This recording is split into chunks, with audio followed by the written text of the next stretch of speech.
we have one question for you from our delegate side. The question is, are the material required to produce HRC same as refractory concrete? Not fully. Partly, yes. Yeah. What are the key characteristics of heat resistant concrete, and how do HRC differ from conventional mixes when applied in desert infrastructure projects? And how is it making desert project more greener? It is withstanding more than 1200 degrees centigrade. Okay. And it is different from conventional concrete because of the thermal conductivity of normal concrete versus HRC is entirely different. Okay. So it is different. My next question is for Mr. R.K. Pandey. Sir, how do you assess the current integration of cement and concrete innovation in national projects like Bharatmala, especially in terms of resilience?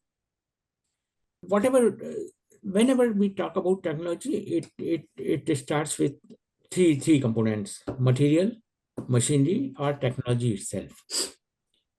In the road sector, we have adopted whatever technologies, whatever innovation took place in the field, and the most glaring example is the ultra high performance concrete. We started with that time during our joining of the service, we heard about only nominal concrete and design concrete. Today, we have forgotten about it, and the concrete up to the strength of 150 MPa is a common this thing. That has already been integrated. Number of projects have been constructed. Coming to the equipment side, whatever have been done, you see the kind of launcher we have for our bridges, see the tunnel building machinery. So all available innovation technologies have been integrated, and we are working. Otherwise, we would not have delivered 37 kilometers a day. We could not have made the kind of world records. Thank you for your insight, sir. So next question is from a policymaker's perspective. What specific opportunities do you see for the cement and concrete industry as India pushes into more geologically unstable or climate-sensitive regions? As I said, we know how many roads, how many kilometers we have to build. That is fixed. That we'll have to do it. Our geography, it varies. It varies, very good rock available in the south to the fragile mountain in the Himalayan, very high rainfall in the northeast to desert in the Rajasthan. Temperature variation as good. So we know the magnitude of road we'll have to build. We know the environment in which we'll have to build. Now it is for the industry to come forward and give us the solutions. Because I know I'll have to do this. This is my need. Industry shall come forward and tell us what is best there. Of course, whatever best available today in the market, we are using it. Thank you for making it clear, sir. Sir, could you share a recent case study or an experience from a coastal or port project that illustrates successful mitigation of saline-induced concrete degradation? So during the description, I made a mention of one project in Mumbai, that is a bridge constructed in sea called Atal Setu now after the inauguration. During construction, we used to call it Mumbai Trans Harbour Link. See, it is directly into the sea, and the substructure is directly in contact with marine water, that is sea water. So the specification necessitated, as I told, that there are certain durability tests been specified. So during the design of concrete, we had given thought to how to comply with those tests, because one of the tests was specified for the first time in India, and we did not have a previous history of what kind of concrete can comply to that. So we had a lot of trials being done with a choice of different materials available in Indian market, especially in terms of the pozzolanic material or the supplementary cementitious material. We tried fly ash, GGBS, microsilica, and some other branded materials, which helped us to come across different interesting results, and then we chosen the one which complies with those very tough, stringent tests. So this was one of the thing we did it with concrete, and also we used corrosion resistant steel. And this bridge is a very important structure and very important national structure. We had our best given for the purpose of workmanship, quality practices. As Dr. Sivakumar said, we use chilled water, ice flex for maintaining the temperature and mitigating any thermal induced cracks, etc. So what we did, almost everything which helped us to concrete was crack free, sound, dense, whatever you call. The curing was as to the top notch, and we came across a national monument kind of a structure. Thank you, sir, for sharing your experience. My next question is from Dr. Bishwajit Bhattacharjee. What advancement in non-destructive elevation techniques are helping identify deterioration early in hostile climates? NDTs, well, there's no special NDTs for extreme climate. But then Okay. what I was mentioning is when you look at the climate scenario, essentially it is the moisture ingress which causes all kind of problem. All right. And therefore, infrared thermography, let us say, periodic moisture survey. I'm talking all across. Marine is slightly different because I classified them as marine and non-marine zone. So marine is slightly different. And I think periodic inspection, moisture survey of important buildings, structures as well, and maintenance, so the instrumentation as such, new, and there are plenty of them. For example, we use DPR for locating bar, ground penetrating data, in various cases.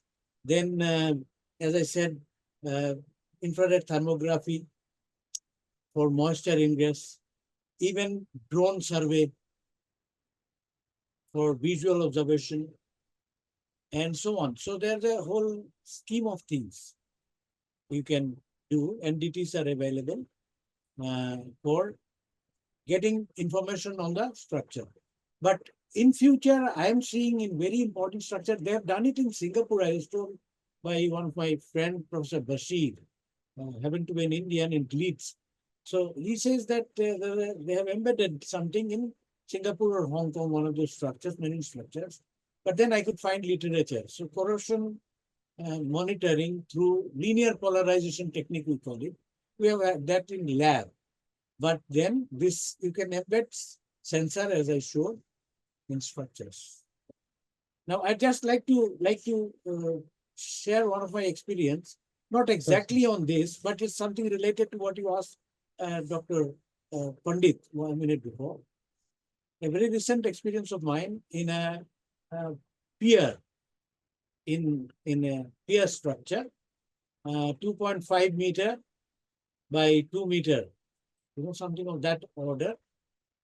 And they had thermal cracks, right? And then I came in the scenario. They were using ordinary Portland cement with fly ash, PPC, because to control the temperature. But then they were using 2 meter lift height. And looking at the cracks, everything, little bit of diagnosis, crack that we can measure with ultrasonic pulse velocity and all that. I diagnosed it as a thermal heat of hydration, simply, because their lift height was too much. Now, we did similar thing, actually for one student of mine did for L&T, a project, because L&T sponsors master student to us. So for one of their dam projects, they wanted to find out the optimal height of lift so that heat can dissipate. So I did a heat transfer calculation. I said, you cut down the lift height, and it worked. But more importantly, I wanted to say it was within 25 kilometers from seashore, and they were using PPC. I was a bit surprised. PPC does cut down on the heat of hydration, but with the saline environment, PPC is okay, but far better is composite cement or blast furnace slag cement, because its chloride binding capacity is much higher. And it's also a partially pozzolanic material, because it has got, the excess, of course, it has got lime, generated blast furnace slag has got lime, as well as excess silica. So silica acts like, because it's heated and cooled down. So I suggested that they should use composite cement, which apparently is available in Western coast in one places. So that was the experience I wanted to tell you. Share. That was very insightful, sir. Thank you for sharing that. Mr. Sivakumar, how is L&T addressing time-dependent loss of workability and setting in concrete logistics for high-rise construction? That's a good question indeed. So normally, if we consider the distance of transport from the production, if it's an RMC supply, suppose if it is 1 hour away from the project site, so 1 hour and then we additional 3 hours. So totally we design for a slump retention of 4 hours during the mix design trial phase. So that is how we control the slump retention and see that the concrete is placeable after it reaches a site. But going forward, what we are looking is maybe it is available in other countries. There is an equipment that is fitted onto the transit truck. So there is also a brand called Verify in the UK. So which gives live slump. So without doing an actual slump test, even if it is interlinked to an app. So from the point the truck leaves the production or the RMC plant, so someone at site can actually track the slump capability of the concrete during its movement. So that gives a realistic estimate of the concrete placing characteristics. And this sort of instrumentation might come up in the future. Currently, it is a bit expensive, so we are not implemented at the moment. Thank you for sharing that, sir. As a concluding remark, what will be your one key recommendation to construction leaders preparing for future infrastructure in extreme environment? I pose this question to all the panelists, starting with Rajesh Pandit, sir. Follow best practices, follow the specifications, ensure all construction practices, workmanship recommendations are followed at site, and concrete will take its own course. It will serve a longer service life. Follow basics well, and ensure the workers or the engineers are very trained to handle that subject. The proper training is given, because that is something which is a need of the hour at this moment in Indian construction industry. That's all I can say at this moment. Thank you, sir. Bishwajit, sir, can we have your take? Yeah, basically, you see, as I said, I believe, it's not only belief, I realize, I'll say. Belief is something, realization is from inside. Concrete composite is a versatile material. And you can design the material system for the requirement. So first fix the requirement specification. For example, you need a slump retention time in fresh state, kind of strength, XYZ, MPa on T date. So if performance specifications you make, and there are options available to design the system. The cost issues, of course, there. You see, life cycle cost is what one has to see. So you can design the system for the requirement. But one of the biggest challenge is the qualified people. Frankly speaking, if you see, since I'm from education, we have diluted our civil engineering curriculum very much all over the country. And it is IITs which are responsible, started with IITs. 2000, late 1990s, and 2000 onwards. I've been in curriculum review committee and all that of IIT. we cut down on our curriculum requirement. Now, civil engineering is slightly different than other engineering. Electronics is physics, fully physics. Computer is large-scale maths. Civil is a lot of empiricity. If I would have talked too much of an equation, people would have run away. Because science is getting into it. Concrete science is just about 100 years old from Duff Abraham, 1919 or so.